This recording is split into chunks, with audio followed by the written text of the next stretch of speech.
So hello guys, good morning. कैसे हो आप सब? आपका एक बार फिर से स्वागत है आपके अपने चैनल आई विल पर, जिसमें कि हम कर रहे थे करंट अफेयर्स का क्विज़। और आज हम आ जाते हैं अपने नेक्स्ट 10 क्वेश्चंस पर। अगर आपको वीडियो अच्छी लगती है तो प्लीज़ मेरी रिक्वेस्ट पे प्लीज़ आप वीडियो को लाइक करना, और चैनल को जिसने भी सब्सक्राइब नहीं किया तो प्लीज़ चैनल को सब्सक्राइब कर लो। और इसके अलावा इस वीडियो का यूज़ आपको कैसे करना है, जैसा कि मैं हमेशा बताती हूँ, जो भी स्क्रीन पर आपको क्वेश्चन दिखता है सबसे पहले वो क्वेश्चन आपको पोज करना है, उसका आंसर खुद लगाना है और उसके बाद उसका एक्सप्लेनेशन देखना है। ठीक है, तो मैक्सिमम क्वेश्चंस के जो आंसर्स हैं उसका रिटेंशन आपको तभी होगा जब आप ऐसा जो है वो करोगे। ठीक है, तो चलिए स्टार्ट करते हैं आज के फर्स्ट क्वेश्चन से। और लास्ट तक बने रहिएगा वीडियो के साथ। और जितना भी आपका 10 में से स्कोर आए वो आप कमेंट बॉक्स में कमेंट करना मत भूलना। ठीक है, लास्ट में आपको क्या करना है, नीचे कमेंट बॉक्स में कमेंट करना है कि आपका इन 10 क्वेश्चन में स्कोर का कैसा रहा। तो चलिए स्टार्ट करते हैं आज के फर्स्ट क्वेश्चन से। आज का फर्स्ट क्वेश्चन क्या है, consider the following statements regarding large area soft X ray spectrometer. इसको बोलते हैं क्लास। ठीक है, तो large area soft X ray spectrometer के बारे में बताना है। सबसे पहले large area soft X ray spectrometer measures the moon's X ray spectrum. बोल रहे हैं कि मून के एक्सरे का स्पेक्ट्रम जो है उसको मीज़र करता है। तो ये स्टेटमेंट बिल्कुल सही है, क्लास मेनली इसी को मीज़र करता है। सेकेंड है, class is a non imaging spectrometer that operates through remote sensing. ये भी बिल्कुल सही है, ये एक नॉन इमेजिंग स्पेक्ट्रोमीटर है जो मेनली रिमोट सेंसिंग से ऑपरेट होता है। थर्ड है, it can imagine the presence of major elements such as magnesium, aluminium, silicon, calcium, titanium and iron on the surface of moon. बिल्कुल, ये इन मेजर एलिमेंट्स की जो प्रेजेंस है उसको एग्जामिन करेगा मून की सरफेस पे। ये भी बिल्कुल सही स्टेटमेंट है। तीनों ही स्टेटमेंट हमारी इसके बारे में क्या है, करेक्ट है। ठीक है, तो और हमें बतानी क्या है, करेक्ट स्टेटमेंट बतानी है। तो इसका आंसर हमारा क्या हो जाता है, सी। ठीक है, और अभी भाई ये न्यूज़ में क्यों है, क्योंकि रिसेंटली एक इंस्ट्रूमेंट था जो कि चंद्रयान 2 पे हमने भेजा था, जिसका नाम था क्लास। इस क्लास मतलब चंद्रयान 2 में हमने ये इंस्ट्रूमेंट भेजा था जिसका नाम है चंद्रयान 2। सी से क्या है, Chandrayaan 2 large area soft X ray spectrometer. उसने कुछ चार्ज पार्टिकल को डिटेक्ट किया, कुछ चार्ज पार्टिकल्स को डिटेक्ट किया है on the moon soil, moon की सॉइल पे during the orbiters passage through the जियोटेल। जैसे जब जियोटेल से जो ऑर्बिटर था वो पास हो रहा था तो उसमें एक इंस्ट्रूमेंट लगा हुआ है क्लास। ठीक है, उसने मेनली क्या डिटेक्ट किया है, कुछ चार्ज पार्टिकल्स को डिटेक्ट किया है।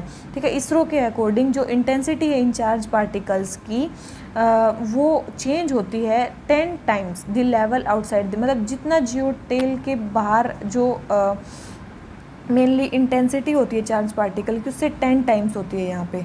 ठीक है, मेनली ये यहाँ पे बोल रहे हैं। सेकंड है, इन पार्टिकल्स का जो डिटेक्शन है मून की सरफेस पे वो हमें, मतलब चलो चार्ज पार्टिकल हमें मिल गए लेकिन वो कहाँ हेल्प कर सकते हैं, वो हमें जो भी इन पार्टिकल्स की इंटरेक्शन है मैग्नेटिक फील्ड से उसको, उसकी जो कॉम्प्लेक्स इंटरेक्शन है उसको समझने में हमारी हेल्प कर सकते हैं। ठीक है, और कहाँ पे हेल्प कर सकते हैं, हमें फ्लक्स मेज़र करने में, एनर्जी स्पेक्ट्रम मेज़र करने में, charge type of charge particle को मेज़र करने में। ठीक है, बोम्बार्डिंग द लूनर सरफेस को चेक करने में, और जितने भी इंटरेक्शन है इन पार्टिकल की उनको इन्वेस्टिगेट करने में, रेडिएशन में। ठीक है, इन सब में मेनली इसका जो है यूज़ किया जा सकता है। ठीक है, तो ये है मेनली क्लास हमारा क्या इंस्ट्रूमेंट। ठीक है, अब आपको ये समझ में आना चाहिए कि भाई जियोटेल से 10 टाइम्स वहाँ पे जो है वो चार्ज पार्टिकल्स होते हैं। ठीक है, ये समझ में आ गया। अब ये जियोटेल होती क्या है, मतलब सन और अर्थ के बीच में, सन और अर्थ के बीच में जियोटेल रीजन क्या होता है, जो मेनली इंट्रैक्शन से बनता है। सन और अर्थ के बीच में जो रीजन बनता है उसको बोलते हैं। जैसे कि हमारा ये देखो, ये हमारी अर्थ है। ठीक है, ये उसके अराउंड जो है लूनर ऑर्बिट है, यहाँ से सोलर विंड आ रही है तो ये इससे इधर हमारी क्या बन जाएगी, एक जियोटेल बन रही है। ठीक है, यहाँ से इसकी इंटेंसिटी ज़्यादा होती है, ध्यान रखना। ठीक है, और हमें कहाँ पर मिला है, मून के उसमें मिला है हमें, जो वो मिला है। ठीक है, चार्ज पार्टिकल्स। अब ये देखो कि भाई ये बोलना क्या चाह रहे हैं। सबसे पहले सोलर विंड क्या होती है, जब सन एमिट करता है सोलर विंड्स। ठीक है, कंटिन्यूस चार्ज पार्टिकल्स का स्ट्रीम होता है, उसको बोलते हैं सोलर विंड। ये पार्टिकल मेनली सन के अराउंड क्या बनाते हैं, एक मैग्नेटिक फील्ड। और जैसे ही ये जो सोलर विंड है ये अर्थ के मैग्नेटिक फील्ड के पास आती है तो वहाँ पर भी एक एनवलप टाइप बन जाता है, अर्थ के अराउंड क्या हो जाता है, एक मैग्नेटिक एनवलप टाइप बन जाता है। तो मान लो कि ये हमारी अर्थ है, ये सन की, ये मान लो कि सोलर विंड्स आ रही है, तो इस साइड जो है वो जो हमारा मैग्नेटिक फील्ड बनेगा वो क्या होगा, थोड़ा कॉम्पैक्ट होगा। लेकिन दूसरी साइड जो हमारा मैग्नेटिक फील्ड होगा अर्थ के दूसरी तरफ, वहाँ पे क्या बन जाएगी, एक जियो, अर्थ की एक टेल बन जाएगी जहाँ पे मैग्नेटिक फील्ड उतना ज़्यादा कॉम्पैक्ट नहीं होगा। ठीक है, तो जो अपोजिट साइड है एनवलप जो स्ट्रेच हो जाता है लॉन्ग टेल में, ठीक है, और मून के ऑर्बिट के बियॉन्ड एक्सटेंड करता है, तो उसको मेनली जियो टेल बनते हैं। और हर 29 डेज में जो मून है वो ट्रांसवर्स करता है जियो टेल में, कितने दिन तक, 6 दिन तक। ये समझ में आ रहा है कि जियो टेल में जो मून है वो कितने दिन तक रहता है, 29 दिन में से 6 दिन रहता है। ठीक है, और ये जियो टेल रीजन ऐसा है जहाँ पे बेस्ट साइंटिफिक जो ऑब्जर्वेशन है वो की जा सकती है। ये चीज़ ध्यान रखना, ये मेजर चीज़ें जो इस क्वेश्चन के बारे में थी। ठीक है, तो मे बी आपका ये क्वेश्चन कंप्लीट हो चुका होगा। अब आ जाते हैं अपने नेक्स्ट क्वेश्चन पे। ठीक है, नेक्स्ट क्वेश्चन हमें क्या बोलते हैं, हमें बताना है पीटलैंड्स के बारे में। पीटलैंड क्या होती हैं? सबसे पहले Peatland is a type of wetland that forms over thousands of year from the remains of dead plants. ये आप सभी को पता होगा कि पीटलैंड जो होते हैं वो वेटलैंड ही होते हैं जो मेनली थाउजेंड्स ऑफ ईयर में बनते हैं डेड प्लांट्स के रिमेन से। ये बिल्कुल सही स्टेटमेंट है। सेकेंड है they store very little carbon compare to other ecosystem. तो याद रखना ये जो है ज़्यादा कार्बन को स्टोर करते हैं as compare to other ecosystem. ये लिटिल नहीं, मोर कार्बन को स्टोर करते हैं। ठीक है, तो ये स्टेटमेंट हमारी क्या होगी, रॉन्ग। थर्ड है globally peatlands take up less than 1% of earth land area. बोल रहे हैं कि जो ग्लोबली जो है वो जो पीटलैंड है वो 1% से भी कम अर्थ के लैंड एरिया को ऑक्यूपाई करते हैं। तो याद रखना जो पीटलैंड्स है ना वो 3% से मतलब अप्रोक्स 3% ऑफ प्लेनेट का जो लैंड एरिया उसको ऑक्यूपाई करते हैं। 1% नहीं, कितना, अप्रोक्स 3%। ठीक है, याद रखना ये चीज़, ध्यान रखना कि अप्रोक्स 3% वो करते हैं। तो ये स्टेटमेंट हमारी क्या होगी, थर्ड भी हमारी रॉन्ग होगी, सेकंड भी हमारी रॉन्ग होगी, और हमें बतानी है करेक्ट स्टेटमेंट। तो करेक्ट तो हमारी क्या है, केवल फर्स्ट स्टेटमेंट करेक्ट है। समझ में आया होगा आपको इसके बारे में, पीटलैंड्स के बारे में। तो हमारा ये वाला क्वेश्चन हो जाता है कंप्लीट। आ जाते हैं अपने नेक्स्ट क्वेश्चन पे। ठीक है, नेक्स्ट क्वेश्चन हमें क्या बोलता है, Bastille day is a national day celebrated in. देखो बेस्टाइल डे कहाँ पे सेलिब्रेट किया जाता है, आप सभी को पता होगा, ये रिसेंटली न्यूज़ में भी था, फ्रांस में सेलिब्रेट किया जाता है। ठीक है, कब सेलिब्रेट किया जाता है, 14 जून को। कब सेलिब्रेट किया जाता है, 14 जून को नेशनल डे ऑफ फ्रांस हो जाता है, फ्रांस होता है, उसी को बेस्टाइल डे बोलते हैं। ठीक है, यहाँ पे एक बहुत ही लॉन्ग मिलिट्री परेड भी की जाती है इस दिन।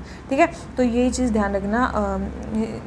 तो ये हमारा क्वेश्चन नंबर 3 होगा कंप्लीट। आ जाते हैं किस पे, क्वेश्चन नंबर 4 पे।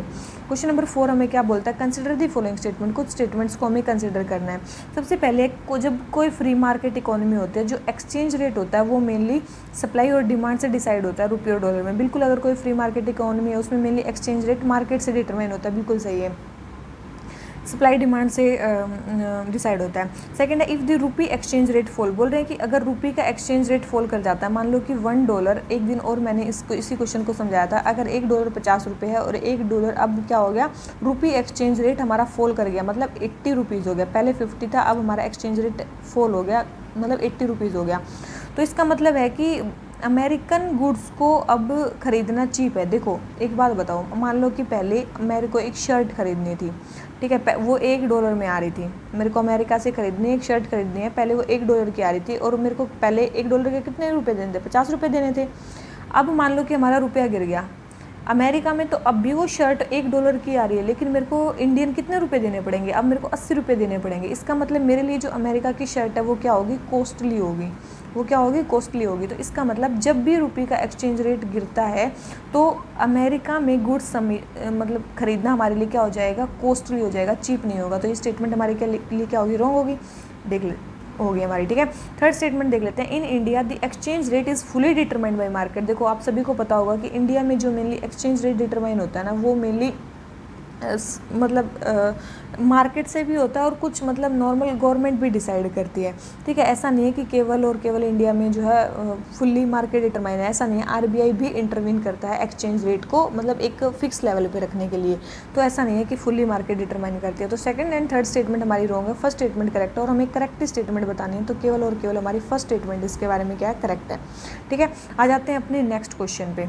नेक्स्ट क्वेश्चन हमें क्या बोलता है, ईडी के बारे में बताना है। बोल रहे हैं कि ईडी एक मल्टी डिसिप्लिनरी ऑर्गेनाइजेशन है, और किसके अंडर आती है। देखो ईडी सबसे पहले बोल रहे हैं किसके अंडर आती है, डिपार्टमेंट ऑफ रेवेन्यू के अंदर, और वो भी कौन से मिनिस्टर के अंदर, मिनिस्ट्री ऑफ फाइनेंस के अंदर। बहुत इंपॉर्टेंट स्टेटमेंट दे रखी है, याद रखना। ठीक है, तो ये जो अपने स्टैट्यूटरी फंक्शन करती है, ये किन किन एक्ट के अंडर करती है वो पूछा गया है, ठीक है। तो याद रखना जो ईडी है ना वो इन सब एक्ट्स के अंडर मेनली अपने स्टैट्यूटरी फंक्शन करती है। Prevention of money laundering act के अंडर भी वो एक्ट कर सकती है, फॉरेन एक्सचेंज मैनेजमेंट एक्ट के अंडर भी कर सकती है और फ्यूगिटिव इकोनॉमिक ऑफेंडर एक्ट के अंडर भी कर सकती है। इन तीनों के अंडर जो है वो मेनली जो ईडी है वो काम कर सकती है, तो ध्यान रखना इसके बारे में, ठीक है।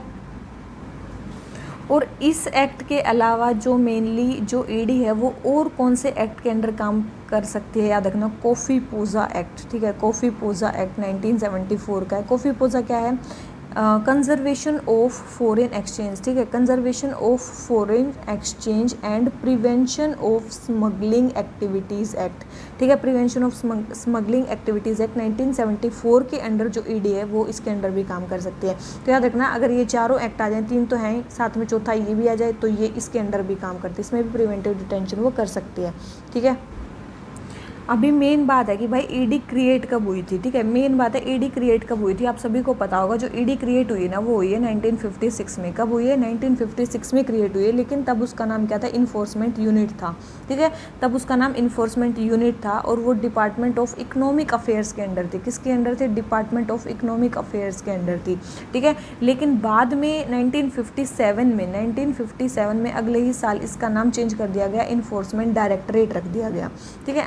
इन्फोर्समेंट डायरेक्टरेट रख दिया गया और फिर बाद में मतलब 3 साल बाद मतलब 1960 में इसका जो एडमिनिस्ट्रेटिव कंट्रोल है वो डिपार्टमेंट ऑफ इकोनॉमिक्स अफेयर से हटा के किस में रख दिया गया, डिपार्टमेंट ऑफ रेवेन्यू में रख दिया गया, ठीक है। किस में रख दिया गया, डिपार्टमेंट ऑफ रेवेन्यू में रख दिया गया। तो ये चीज़ ध्यान रखना, अब 1960 में डिपार्टमेंट ऑफ रेवेन्यू में मेनली ये आ गई है, तो ये चीज़ ध्यान रखना, ठीक है। अब है भाई इतनी बड़ी ऑर्गेनाइजेशन है तो इसको हेड कौन करते हैं, ठीक है। तो इनको हेड कौन करते हैं, डायरेक्टर। कौन हेड करते हैं इनको, डायरेक्टर। याद रखना इनको हेड कौन करते हैं, डायरेक्टर हेड करते हैं, ठीक है। और इनका हेडक्वार्टर कहाँ पे, मेनली ईडी का हेडक्वार्टर है न्यू दिल्ली में, ठीक है। और भी मतलब ब्रांचेस हैं लेकिन मेनली इसके हेडक्वार्टर कहाँ पे, न्यू दिल्ली में है। और डायरेक्टर ऑफ इन्फोर्समेंट मेनली इनको क्या करते हैं, हेड करते हैं, ठीक है। इनके जो डायरेक्टरेट है ना, मतलब जो इन्फोर्समेंट डायरेक्टरेट है ये तो हमारे डायरेक्टर हो गए जो हेड करते हैं, तो इनका डायरेक्टरेट होगा जो, तो इन एक डायरेक्टरेट के अंडर 10 जोनल ऑफिसेज हैं। कितने हैं, 10 जोनल ऑफिसेज हैं। और हर एक जोनल ऑफिस को कौन हेड करता है, डिप्टी डायरेक्टर। कौन हेड करता है, डिप्टी डायरेक्टर मेनली हेड करता है।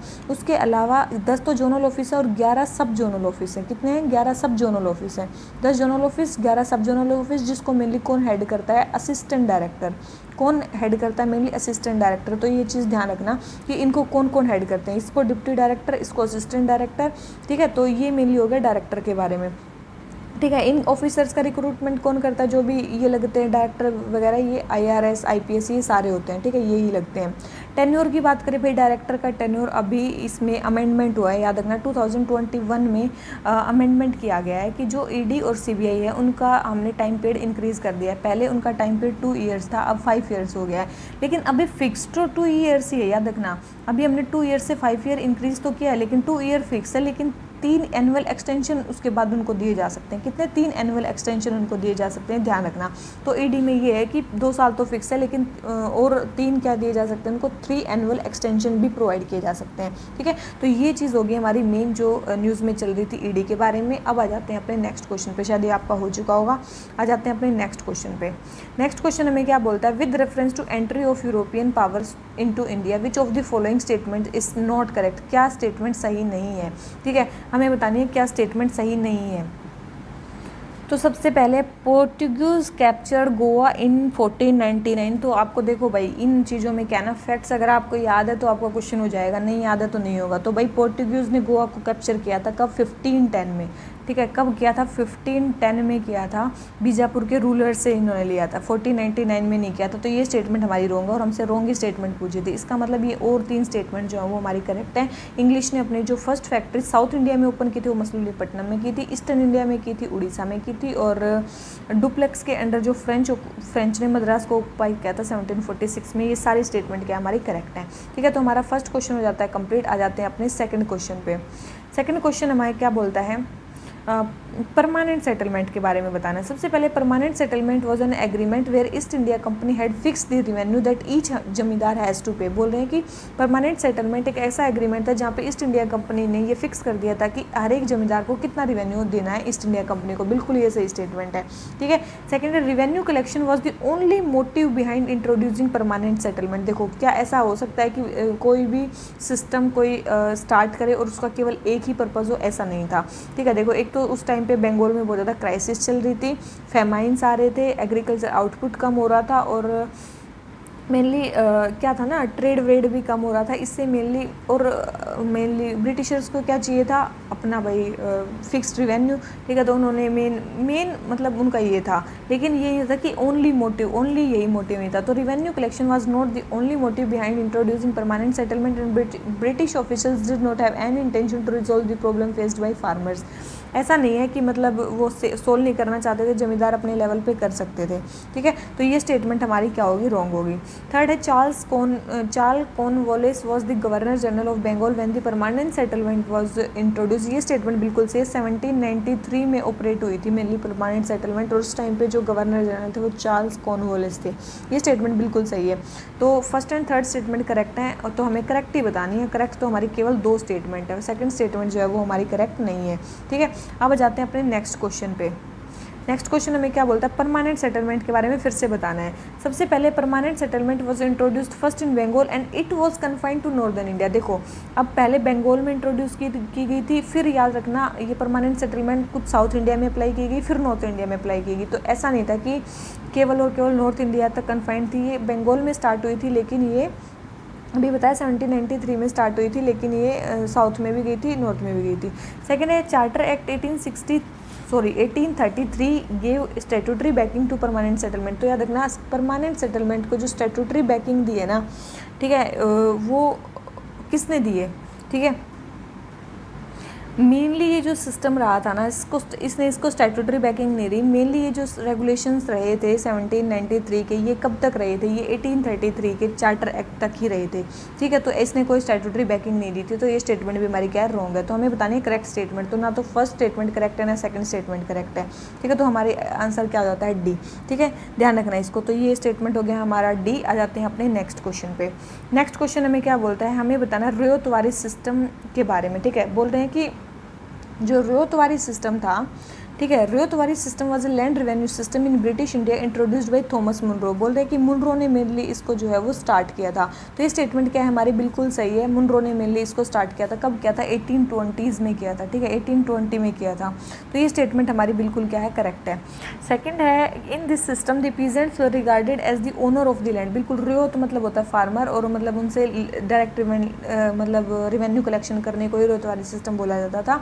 इसमें जो पीजेंट थे उन्हीं को ओनर ऑफ द लैंड माना जाता था, और जो टैक्स थे वो डायरेक्टली कलेक्ट करती थी गवर्नमेंट पीजेंट से। ये स्टेटमेंट बिल्कुल सही है। थर्ड है ये सिस्टम आने से जो मनी लेंडर का रोल है वो बहुत ज़्यादा कम हो गया था, क्योंकि जो फार्मर्स थे वो बहुत ज़्यादा बेनिफिट हो रहे थे इससे।